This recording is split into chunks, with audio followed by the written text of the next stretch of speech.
വിശുദ്ധ ലൂക്കോസിന്റെ സുവിശേഷം 11-ാം അധ്യായം. അവനൊരു സ്ഥലത്തെ പ്രാർത്ഥിച്ചുകൊണ്ടേയിരുന്നു. പ്രാർത്ഥന കഴിഞ്ഞപ്പോൾ ശിഷ്യന്മാരൊരുവനോട്, കർത്താവേ, യോഹന്നാൻ നിന്റെ ശിഷ്യന്മാരെ പഠിപ്പിച്ചതുപോലെ ഞങ്ങളെയും പ്രാർത്ഥിക്കുവാൻ പഠിപ്പിക്കണമേ എന്ന് പറഞ്ഞു.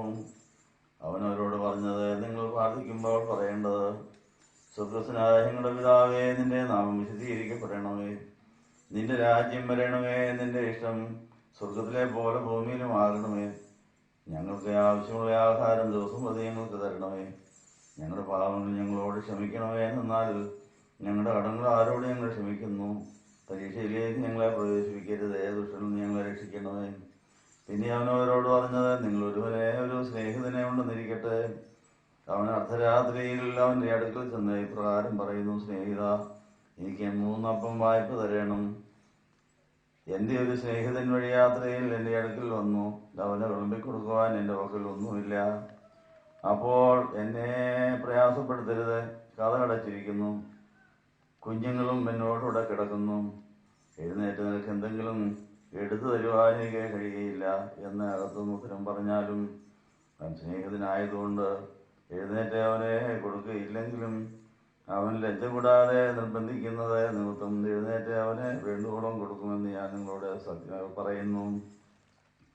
യാചിക്കുവീൻ, എന്നാൽ നിങ്ങൾക്ക് ലഭിക്കും. അന്വേഷിക്കുവീൻ, നിങ്ങൾ കണ്ടെത്തും.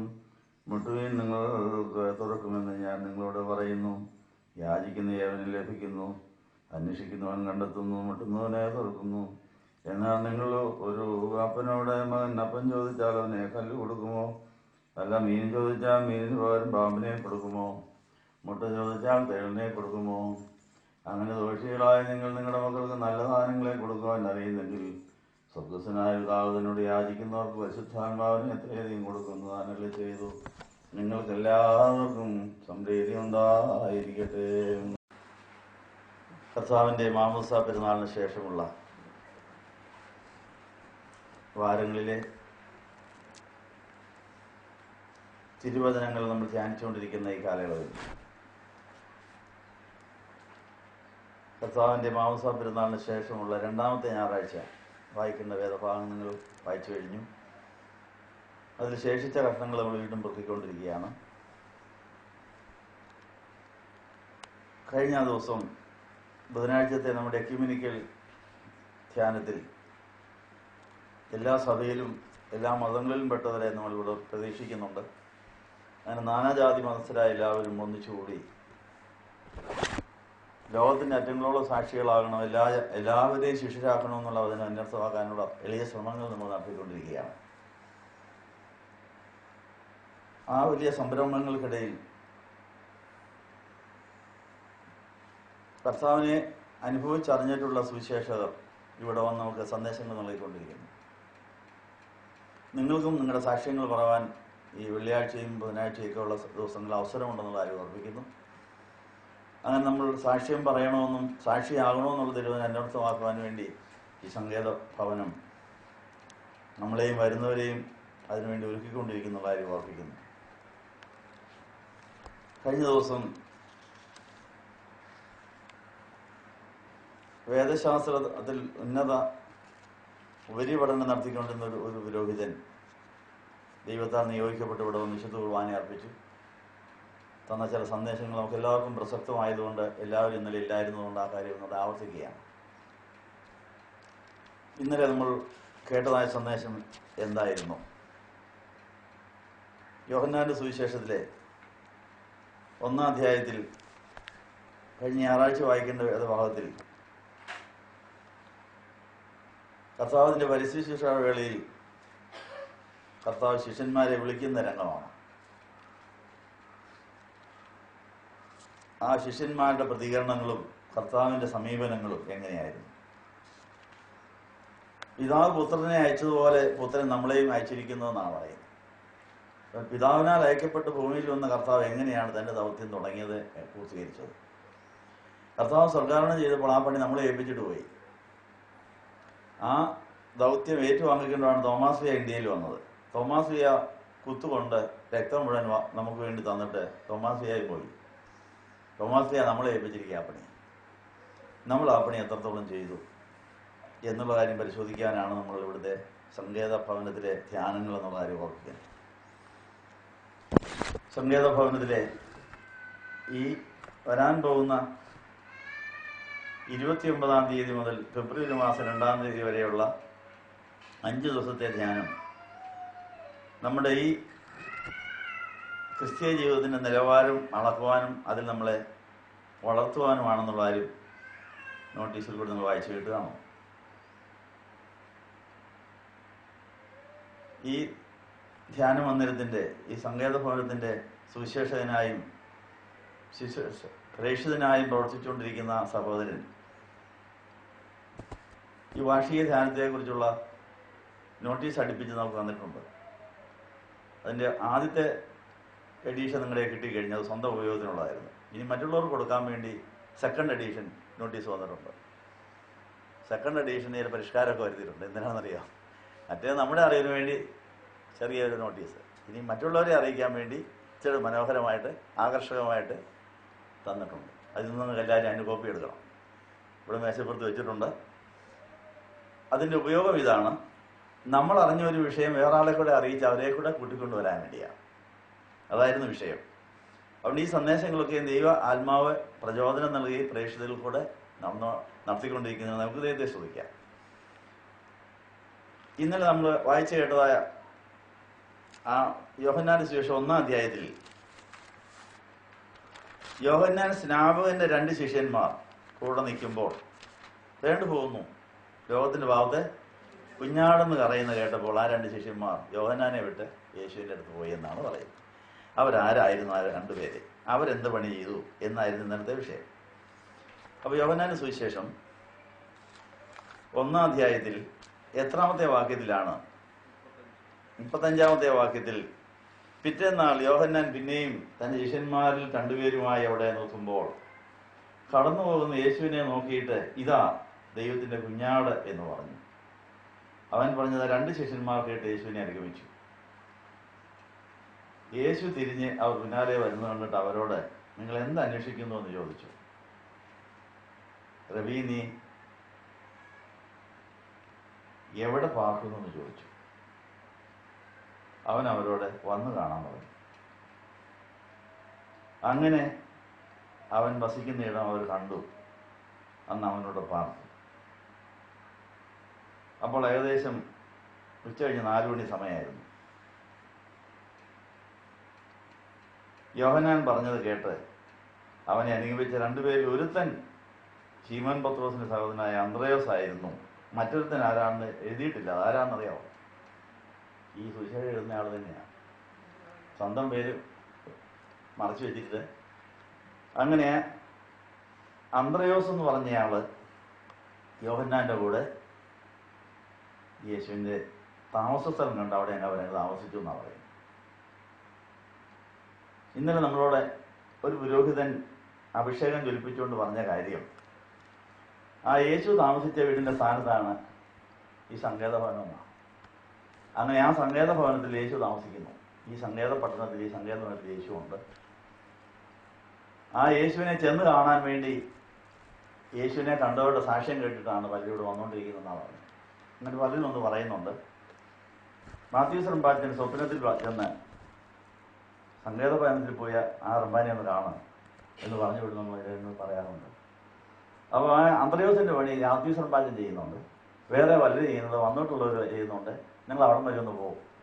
അങ്ങനെ അച്ഛന്മാരും തിരുമേനിമാരും വരെ ഇവിടെ ആളിനെ പറഞ്ഞു വിടുന്നുണ്ട്. അപ്പൊ ഈ പറഞ്ഞതിന്റെ അർത്ഥം, കർത്താവ് താമസിച്ചതായ വീട്ടിലേക്ക് വന്ന് കാണാനായിട്ടാണ് കർത്താവ് ആദ്യം പറഞ്ഞത്. 2 പേര് കാണാൻ ചെന്നു. 2 പേര് കൂടെ താമസിച്ചു. അവർക്ക് തൃപ്തിയായി.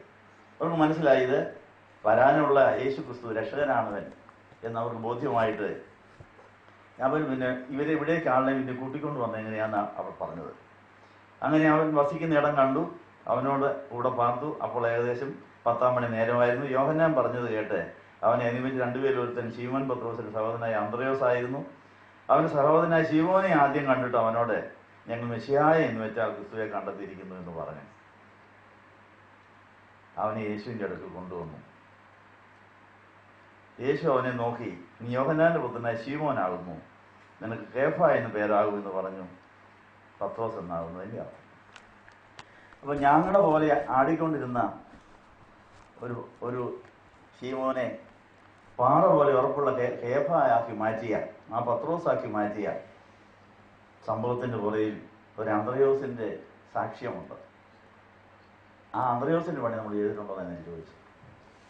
നിങ്ങൾ സങ്കേതപട്ടണത്തിൽ വന്നു, സങ്കേതഭവനത്തിൽ വന്നു, യേശുവിനൂടെ ആ നാവിൽ താമസിച്ചു പോലെ കുറേ മണിക്കൂറുകൾ ഇരിക്കുന്നുണ്ട്. നിങ്ങൾക്ക് യേശുവിനെ തിരിച്ചറിയാൻ സാധിച്ചോ? നിങ്ങൾ ആരെയെങ്കിലും ഈ യേശുവിനെ കാണാൻ ഇവിടെ കൂട്ടിക്കൊണ്ട് വന്നിട്ടുണ്ടോ? അങ്ങനെ ഒരു ധർമ്മം കൂടെ നമുക്ക് ഉണ്ടെന്നുള്ള കാര്യം ഓർപ്പിക്കുക.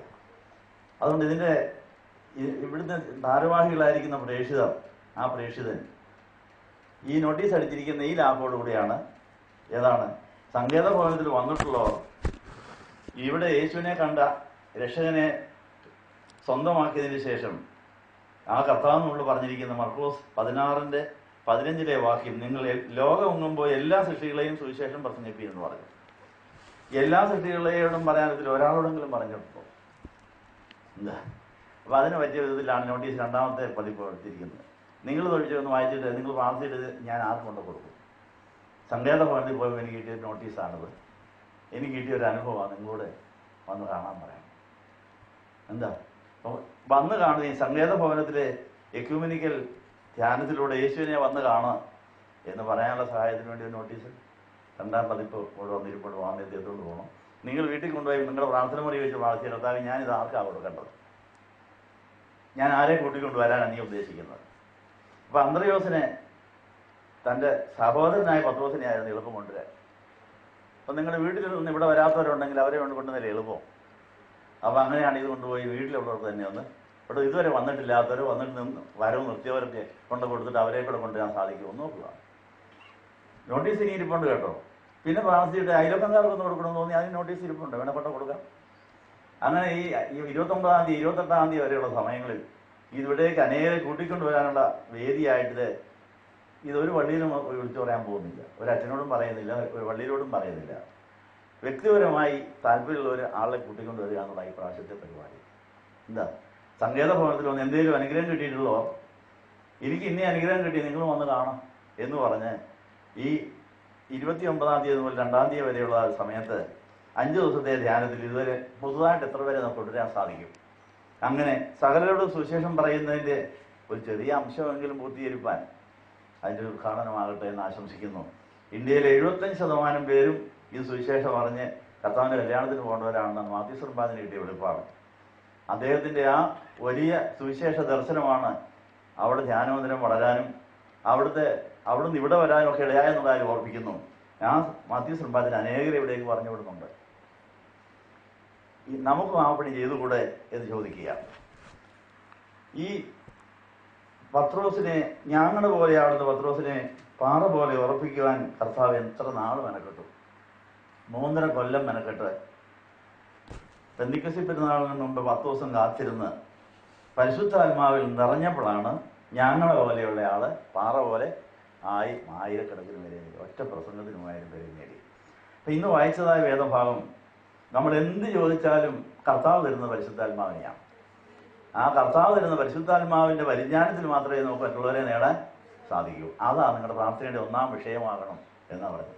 ലൂക്കോസ് 11:1 മുതൽ 12-13 വരെ നമ്മൾ വായിച്ചു കേട്ടു. ആ തരത്തിൽ ആ വേദഭാഗം നിങ്ങൾ വായിച്ചിട്ടുണ്ടോ? ആ വേദഭാഗത്ത് പലരും ദുർവിനിയോഗം ചെയ്യുക. എങ്ങനെയാണ് ദുർവിനിയോഗം ചെയ്യുന്നറിയാവോ? അന്വേഷിപ്പീൻ കണ്ടെത്തും, മുട്ടുവീൻ തുറക്കും, യാചിപ്പീൻ കിട്ടും. എനിക്ക് മുട്ടയും മീനും അപ്പമൊക്കെ തന്നേരുന്ന നമ്മൾ പറയും. അവിടെ അങ്ങോട്ട് നിന്ന് പോവുക നമ്മുടെ പ്രാർത്ഥന. അങ്ങനെ അപ്പനോട് ഇതൊക്കെ ചോദിച്ചാൽ അപ്പന് തരുമെന്ന് പറഞ്ഞിട്ട് അപ്പനോട് അവസാനം അപ്പൻ വിഷയം മാറ്റുക. അങ്ങനെ നിങ്ങളുടെ അപ്പൻ നിങ്ങളുടെ മാതാപിതാക്കൾ മക്കൾക്ക് നല്ല ദാനങ്ങളെ കൊടുക്കാതിരിക്കുന്ന സ്വർഗത്തിലെ പിതാവ് പരിശുദ്ധാത്മാവിനെ, ഇപ്പൊ പരിശുദ്ധാത്മാവിനെ അത് എന്ത് ചോദിച്ചാലും ദൈവം തരുന്നത്. ആ പരിശുദ്ധാത്മാവ് കിട്ടിയാൽ എല്ലാം ആ കൂടെ ഉണ്ടാവും. എങ്ങനെയാ? വെള്ളത്തിന്മേൽ പരിവർത്തിച്ച പരിശുദ്ധാത്മാവ് കാണുന്നില്ല ഉണ്ടാക്കിയത്. ഉൽപ്പത്തി പുസ്തകം 1-ാം അധ്യായത്തിൽ എഴുതിയിരിക്കുന്ന ഭൂമി വാഴും ശൂന്യമായിരുന്നു, ദൈവത്തിന്റെ ആത്മാവ് പരിവർത്തിച്ചുകൊണ്ടിരുന്നു. അപ്പൊ എന്തില്ലായ്മ ഉണ്ടായാലും പിറുപിറുക്കല്ല വേണ്ടത്, പരിശുദ്ധാത്മാവേ വാ, ഏതാണ്ട് എന്റെ ശൂന്യമായ സ്ഥലത്ത് നീ പ്രവർത്തിക്കുക. അപ്പൊ ഇവിടെ ഒത്തിരി ശൂന്യ സ്ഥലങ്ങളുണ്ട്. ഇവിടെ ഈ സങ്കേത പട്ടണത്തിൽ സങ്കേതത്തിൽ ശൂന്യമായ ഒത്തിരി കാര്യങ്ങളുണ്ട്. പാഴും ശൂന്യമായി കിടക്കുന്ന ഒത്തിരി കാര്യങ്ങളുണ്ട്. പരിശുദ്ധാത്മാവായ വാ വന്നാൽ പരിവർത്തിച്ചു വേണ്ടതൊക്കെ ഉണ്ടാക്കൂ. എനിക്ക് തരാനുള്ള സംഭാവന എൻ്റെ കണ്ണുനീര്. വെള്ളത്തിന്മേൽ പരിവർത്തിച്ചപ്പോൾ എല്ലാം ഉണ്ടായി. അപ്പൊ നമുക്ക് വെള്ളമില്ലേ നമ്മുടെ കണ്ണിലെ വെള്ളം അതൊരിക്കലും മറ്റരുതെന്നാണ് യെരമ്യാവ് പ്രാർത്ഥിച്ചിരിക്കുന്നത്, യെഹെസ്കേൽ പ്രാർത്ഥിച്ചിരിക്കുന്നത്. അത് കർത്താവ് തുടങ്ങുമ്പോഴേ നിൽക്കാവുള്ളതാണ്. എനിക്കുള്ള പ്രശ്നം കണ്ണുനീര് നിന്നുപോയെന്നുള്ളതാണ്.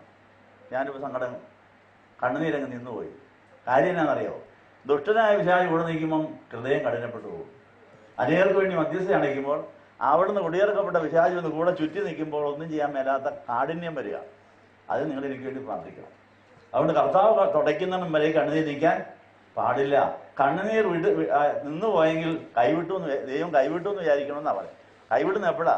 ദൈവത്താൽ കൈവിടപ്പെട്ടവർ നമ്മുടെ കൂടെ കൂടിയാൽ ഞാനും കൈവിടപ്പെടും. കർത്താവ് കാൽവരിയിൽ കിടന്നോണ്ട് നീ എന്നെ കൈവിട്ടത് എന്നാണ് ചോദിക്കാൻ കാരണം, ലോകത്തിന് പാപം മുഴുവൻ തന്മേലായപ്പോൾ കൈവിടപ്പെട്ടവർ പിതാവിനാൽ സ്വീകരിക്കപ്പെടുകയും പിതാവിനാൽ കൈവിടപ്പെട്ടിരുന്നവരിലെ യേശുവിൻ്റെ മേലാകുകയും ചെയ്യുമ്പോൾ യേശു നീ എന്നെ കൈവിട്ടോന്ന് ആ ഒരു അവസ്ഥ ഈ കുരിശിന്റെ ഭയങ്കര അവസ്ഥയാണ്. യശവനാ തോട്ടത്തിലും കുരിശിലും ഒക്കെയും കർത്താവ് പാപത്തിന്റെയും പാപികളുടെയും സാഹചര്യത്തിൽ കഠിനപ്പെട്ട് വിഷമിച്ച് ദുഃഖിച്ച ഏറ്റവും വലിയ വേദന അതാണ്. എൻ്റെ ഇപ്പോഴത്തെ വേദന അതാണ്. ലക്ഷക്കണക്കിന് കോടിക്കണക്കിന് പേരുടെ പ്രാണൻ രക്ഷപ്പെടാനുള്ള ബന്ധപ്പാടുകളിൽ അവരുടെ അശുദ്ധികളും അവരുടെ ബന്ധനങ്ങളും എന്നെ കൂടിയിട്ട് എനിക്ക് കരയാനൊക്കുന്നില്ല, പ്രാർത്ഥിക്കാനൊക്കുന്നില്ല. ഞാൻ ഇങ്ങനെ തടി പോലെ നടക്കുക. വരുന്നവരുടെ തലയിലെല്ലാം കൈവെക്കണം. അനുതാപമില്ലാത്ത ഒരാളുടെ കൈവച്ചാൽ എൻ്റെ അനുതാപം പോകും. അതുകൊണ്ട് നിങ്ങൾ ശരിക്കും ഒരുങ്ങിയിട്ടേ കൈവെക്കാൻ പറയാവൂ. അല്ല എന്നെ തൊലയ്ക്കുക. അങ്ങനെ ഒത്തിരി പരാതി എനിക്ക് വന്നിട്ടുണ്ട് കർത്താവ്. നീ വരുന്നവരുടെ തലയെല്ലാം കൈവച്ച് വിടുക, അവർക്ക് ഒരു അനക്കം ചുമ്മാ അതൊരു ഒരു പരിപാടി എന്നും വരിക, തലവനിക്കുക, പ്രാർത്ഥിപ്പിക്കുക, എന്നിട്ട് അതെല്ലാം എൻ്റെ തലയിരിക്കുക. എനിക്കത് മാറ്റാനൊക്കുന്നില്ല, അതിൽ പ്രാർത്ഥിക്കാനൊക്കുന്നില്ല. അപ്പോൾ അത് മധ്യസ്ഥ പ്രാർത്ഥനയുടെ ആവശ്യമായി പറഞ്ഞതിൻ്റെ അർത്ഥം അനേകർ കരഞ്ഞ് പ്രാർത്ഥിക്കാൻ മാറി പ്രാർത്ഥിക്കാൻ ഇല്ലെങ്കിൽ ഞാൻ തകർന്നു പോകും. ഈ രംഗത്ത് നിന്ന് മാറിപ്പോകാൻ സാധ്യതയുണ്ട്, വീണുപോകാൻ സാധ്യതയുണ്ട്. കാരണം ദൈവപുത്രൻ വന്നതുപോലെ എന്നെ കൊണ്ട് മേലാന്ന് പറഞ്ഞുപോയി. നാൾതോറും പട്ടംകൊടയുടെ സമയത്ത് ഒരു പ്രത്യേക ഇവരുടെ സംഭ്രമവേളയിൽ നീ തുണയായിരിക്കണമെന്ന്. അപ്പോൾ അച്ഛന്മാർക്കും തിരുമേനിമാർക്ക് സംഭ്രമവേളയുണ്ട്. എന്നാണെന്നറിയാവോ? വരുന്നോടെല്ലാം തലയെല്ലാം കൈവച്ച് അവിടെ അകൃത്യങ്ങളും അവിടെ പ്രശ്നങ്ങളും ചുമന്നുകൊണ്ട് നടന്ന് പ്രാർത്ഥിക്കാൻ മേലാതെ നെടുവീർപ്പിട്ട് ആരുമില്ലാതെ ഒറ്റയ്ക്ക് രാത്രികളിൽ കിടന്ന് ഞെളിയൂരി കൊള്ളുന്ന സാഹചര്യത്തിൽ ആ സംഭ്രമവേളയിൽ നീ കൈവിടല്ലേ നേരത്തെ പറഞ്ഞ് പ്രാർത്ഥിച്ചിട്ടിരിക്കുക. ഈ പറഞ്ഞതിൻ്റെ അർത്ഥം പറയുന്നത് അതുപോലെ തന്മയും തിന്മയായുള്ള പോരാട്ടത്തിൻ്റെ ഒരു വലിയ രംഗമാണ്. അത് ഞാൻ വളരെയധികം വിഷമിക്കുന്ന സമയമാണെന്നാണ് ഞാൻ പറയുന്നതിൻ്റെ അർത്ഥം. നിങ്ങൾ എനിക്ക് വേണ്ടി പ്രാർത്ഥിക്കണമെന്നാണ് പറഞ്ഞത്. അപ്പോൾ ഇത്രയും നേരം പറഞ്ഞതിൻ്റെ ചുരുക്കം, എന്ത് ചോദിച്ചാലും കർത്താവ് പരിശുദ്ധാത്മാവിനെ തരുന്നത്. പരിശുദ്ധാത്മാവ് വന്നാൽ മതി. ശൂന്യതയിൽ എല്ലാം ഉണ്ടാക്കാൻ കഴിയുള്ളൂ. പരിശുദ്ധാത്മാവിനെ കൊണ്ട് എല്ലാം ഉണ്ടാക്കിച്ചാൽ പിന്നെ നമുക്കൊരു പരിഭവം വരാതെയില്ല. അപ്പോൾ എന്ത് പരിഭവം ഉണ്ടായാലും ഉടനെ പരിശുദ്ധാത്മാവെ വരണം, ഞാൻ വരണ്ടിരിക്കുന്നു, ഞാൻ തളർന്നിരിക്കുന്നു, ഞാൻ ക്ഷീണിക്കുന്നു, എനിക്കൊന്ന് മേല എന്നൊരു വാക്ക് പറഞ്ഞാൽ മതി. അപ്പോൾ പ്രത്യേക ദൂതൻ വന്ന് സഹായിക്കും. ക്രിസ്മരാത്തോട്ടിൽ ദൂതൻ വന്നപ്പോഴാണ് കർത്താവെ കുരിശെടുത്തോണ്ട്. അപ്പോൾ അങ്ങനെ സ്വന്തമായിട്ട് പ്രാർത്ഥിക്കാനൊക്കാത്ത വേറെ ആൾ കൂടെ ഇരുന്ന് പ്രാർത്ഥിച്ചാൽ വളരെയധികം ആശ്വാസമാണ്. അതിനാണ് കർത്താവ് 3 എണ്ണത്തിനെയും കൊണ്ട് പോയത്. അവർ കിടന്നുറങ്ങുകയും ചെയ്തു. പിന്നെ അവസാന കൈക്ക് ഒരു ദൂതൻ വന്നില്ലായിരുന്നേ കർത്താവ് പരിപാടി മാറ്റിവെച്ചേനെ. എന്നെ കൊണ്ട് മേല എൻ്റെ ഇഷ്ടമില്ല നിൻ്റെ ഇഷ്ടമില്ലെന്ന് ആണെന്ന് പറഞ്ഞപ്പോൾ ഒരു മലാഹ വന്ന് സഹായിച്ചു. അപ്പോൾ നമ്മുടെ ഈ വില ഇപ്പോൾ ഈ നോട്ടീസ് കൊണ്ട് നമ്മൾ ദൈവനിയമപ്രകാരം ഓരോരുത്തരെ സമീപിക്കാമെങ്കിൽ അവരെ നേടുന്നതിൻ്റെ വലിയ പ്രതിഫലം നമുക്ക് ലഭിക്കും. അങ്ങനെ ഈ പ്രാവശ്യത്തെ ഈ എക്യൂമിനിക്കൽ ധ്യാനത്തിൽ ഇതുവരെയും ഇവിടെ വന്നിട്ടില്ലാത്ത കുറേ പേര് വരണം. പുതുതായിട്ട് എത്ര പേരെ നമുക്ക് വരുത്താൻ സാധിക്കും? അങ്ങനെ നമ്മുടെ ആ ആത്മാക്കളെ നേടാനുള്ള ആ ധാർമ്മിക യുദ്ധത്തിൽ നമുക്ക് കുരിശ് വഹിക്കാൻ തയ്യാറാണോ എന്നാണ് ചോദിച്ചത്. അപ്പോൾ ഇത്രയും നേരം പറഞ്ഞതിന് ചുരുക്കം, നമ്മുടെ ജീവിതത്തിൽ ഈ പരിശുദ്ധാത്മാവിൻ്റെ പരിജ്ഞാനത്തോടെ ഇടപെട്ടാലേ അവരെ നേടാനൊക്കുള്ളൂ.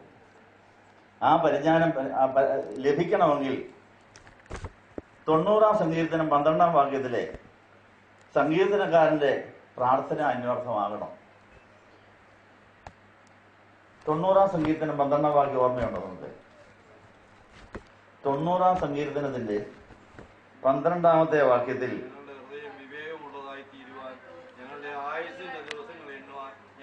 പഠിപ്പിക്കണം. ഇതാരുടെ സങ്കീർത്തനമാണെന്ന് അറിയാവോ? ദൈവപുരുഷനായ മോശയുടെ ഒരു പ്രാർത്ഥനയാണ്. നിത്യനായ ദൈവം മനുഷ്യന്റെ സങ്കേതമാണ്.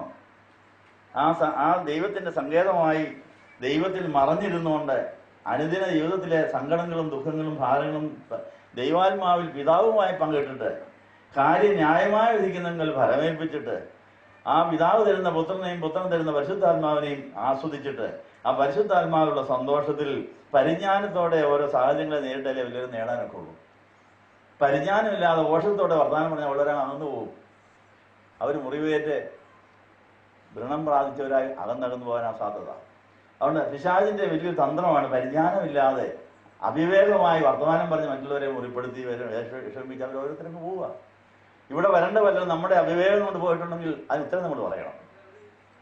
അതുകൊണ്ട് നമ്മുടെ പെരുമാറ്റങ്ങൾ, നമ്മുടെ വർത്തമാനങ്ങൾ, നമ്മുടെ ഇടപെടൽ കൊണ്ട് ആരെങ്കിലും ഇടർച്ച ഉണ്ടാക്കി വിടുന്ന് പറഞ്ഞു വിട്ടിട്ടുണ്ടെങ്കിൽ അവർ നഷ്ടപ്പെട്ടതിന് ഉത്തരം നമ്മൾ പറയേണ്ടി വരും. അങ്ങനെ ഇടറിപ്പോയവരെ തിരികെ കൊണ്ടുവരേണ്ട കർത്താവ് കൃപാകരം നീട്ടി തന്നിരിക്കുക എന്നുള്ളതായി ഓർപ്പിക്കണം.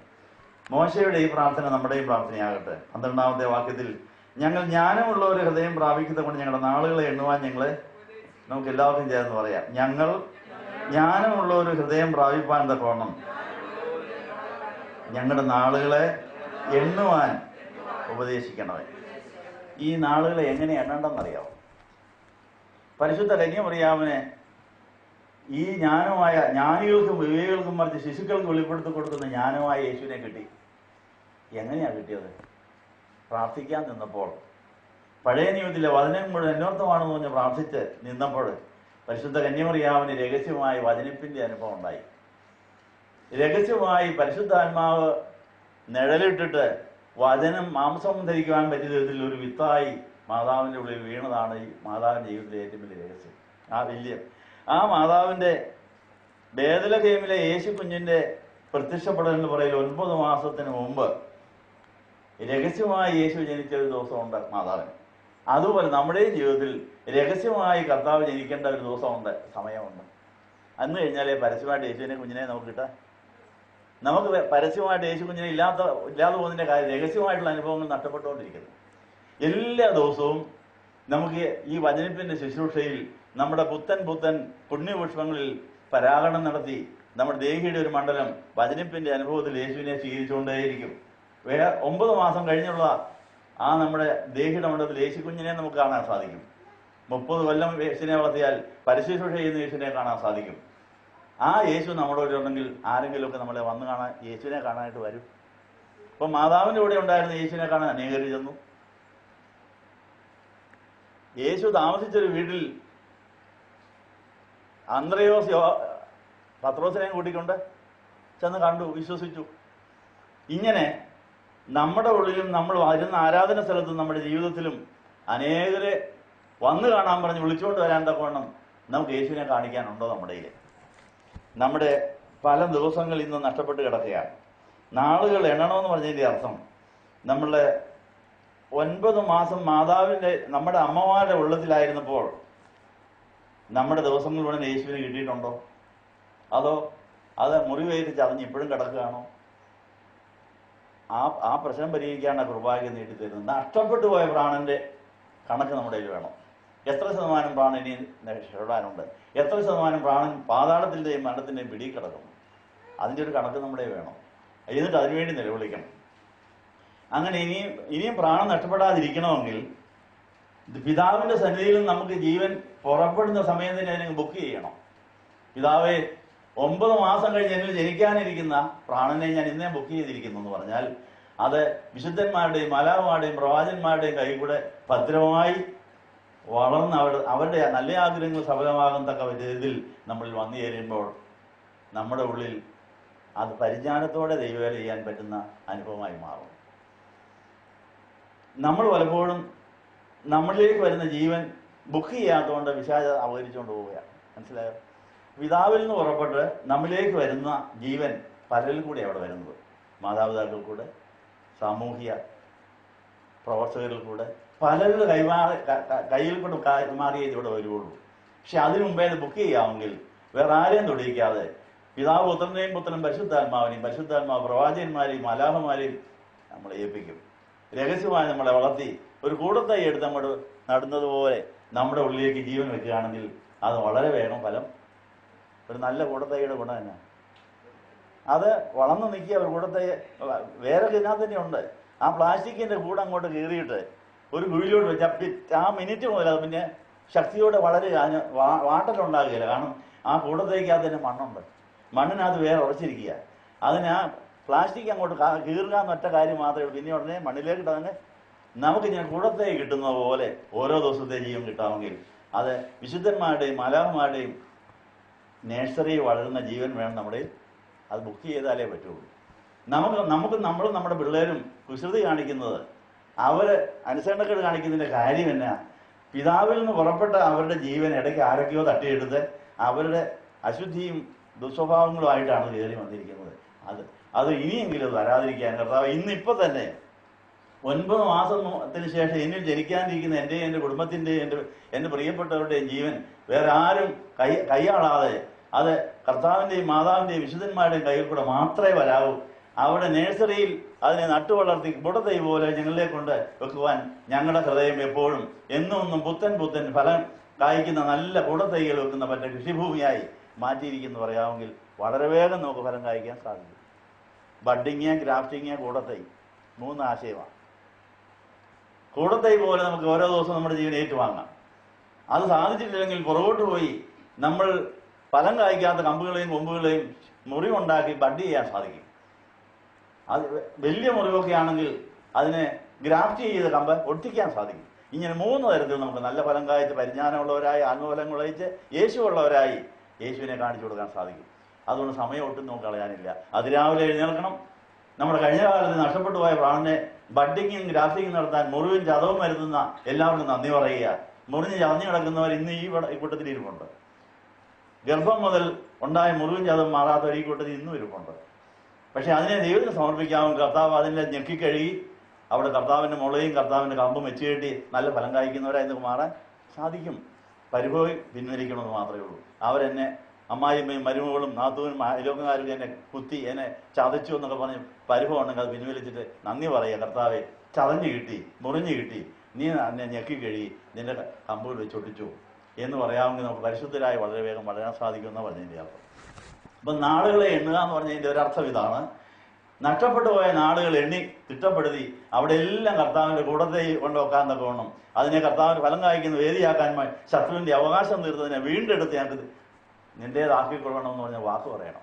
അതിരാവിലെ എഴുന്നേറ്റുള്ള പ്രാർത്ഥനയിൽ അങ്ങനെ 9 മാസം മുമ്പേ തന്നെ വേറെ ആരും നമ്മുടെ പ്രാണനെ കൊണ്ടുപോകാതെ ബുക്ക് ചെയ്യാൻ സാധിക്കും. ട്രെയിനിൽ യാത്ര ചെയ്തിട്ടുള്ളവർക്ക് അറിയാവുന്നൊരു കാര്യമാണ്. നമ്മുടെ സീറ്റ് ബുക്ക് ചെയ്താൽ വല്ലതും ചാടിക്കയറി പോകും. ജനറൽ കമ്പാർട്ട്മെൻറ്റിലാണല്ലോ, എല്ലാവരും ചാടിക്കയറും. അപ്പോൾ നമ്മൾ ബുക്ക് ചെയ്യാത്തതുകൊണ്ട് പലരും നമ്മുടെ ജീവവണ്ടിക്കകത്ത് അർഹതയില്ലാത്ത പലരും ചാടിക്കയറി കൂടെ നടക്കുന്നുണ്ട്. അവരെല്ലാം ഇറക്കി വിടണമായിരിക്കും. അതിന് പോലീസ് വന്നാലേ പറ്റുള്ളൂ. പോലീസിനെ കൊണ്ടുവന്ന് ഇത് എന്നയാളിന് വേണ്ടി ബുക്ക് ചെയ്തതാണ്, വേറൊരുത്തം കയറിയിരിക്കുന്നു പറഞ്ഞാൽ അവർ വന്ന് ഇറക്കി വിടും. അപ്പം നമ്മുടെ മക്കളുടെയും ഉള്ളിൽ ദൈവത്തിൻ്റെതല്ലാത്ത പിശാചിൻ്റെ അതിക്രമങ്ങളുണ്ടായി നമുക്കും നമ്മുടെ മക്കൾക്കും കിട്ടേണ്ട അനുഗ്രഹം അവർ തട്ടിക്കൊണ്ട് പോയിക്കൊണ്ടിരിക്കുക. ആ പ്രശ്നം പരിഹരിക്കാൻ വേണ്ടി നമ്മുടെ ഈ പഞ്ചദിന ധ്യാനവും അതിനുമുള്ള ഒരു ഉതകട്ടെ എന്ന് ആശംസിച്ചുകൊണ്ട് ജ്ഞാനമുള്ള ഒരു ഹൃദയം പ്രാപിപ്പാൻ നാളുകളെ എണ്ണി നഷ്ടപ്പെട്ട നാളുകളെയും ഇന്നത്തെ ജീവനെയും വരാനിരിക്കുന്ന ജീവനെയും പിശാചിന് കൊടുക്കാതിരിപ്പാൻ തക്കോണം അതിനെല്ലാം ദൈവത്തിന് ഒതുക്കി ബുക്ക് ചെയ്തുകൊണ്ടേയിരിക്കണം. അതാണ് സമർപ്പണം എന്ന് പറയുന്നത്. അതിനായിട്ട് ആദ്യമായി സമർപ്പണത്തിൽ വിജയിച്ച് യേശുവിനെ കാണുകയും കാണിക്കുകയും ചെയ്ത് വിജയിച്ച 120 പേർക്ക് ആത്മാവിൽ കാത്തിരിക്കുവാൻ സാധിച്ച ആ മാതാവിൻ്റെയും യോഹന്നാൻ്റെയും മാതൃകയിൽ നമുക്ക് നമ്മുടെ ഹൃദയവും നമ്മുടെ വീടും നമ്മുടെ പ്രാർത്ഥനകളെയും യേശുവുള്ള സ്ഥലമായാൽ ആ യേശുവിനെ വന്നു കാണാൻ പലരും വരും. അങ്ങനെ അവരെ നമുക്ക് നേടാൻ സാധിക്കും. അത് ആഗ്രഹിക്കുന്നവർക്ക് എഴുന്നേൽക്കാം. അവർക്ക് വേണ്ടി ഇപ്പോൾ പ്രാർത്ഥന തുടരുകയാണ്.